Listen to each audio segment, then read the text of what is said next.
Колко ти е голям? 18 санта зависи от момичето. Ако го извадиш пред вас ще е сега, без да им кажеш контекст, какво бих ти казали? Как? Я чакай, бе, брат!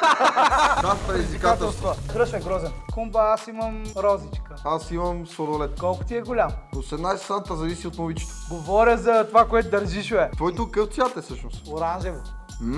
Я почукай. Да си не избрал картона, който държи по средата. Не, я направи един барабан върху него, Ники. Това на Кенче ми бие. Я го раздруси. Не е Кенче това. Я подраскай на него. Книга ли държиш? Махни като. Как? Я чакай, бе, брат!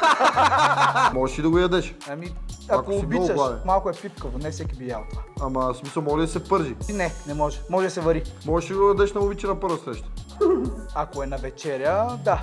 Брат, ти имаш роза в тебе. Не, ма си близо. Ако го извадиш пред вас ще е сега, без да им кажеш контекст, какво бих ти казали? Гордеем се с теб, синко. Би ли го подарил на някой това? Да, На кой? примерно, който обича да ходи в вторичните средини.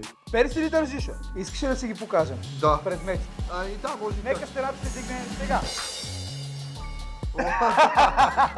Реално може да се еде. Това не мога да го целуни.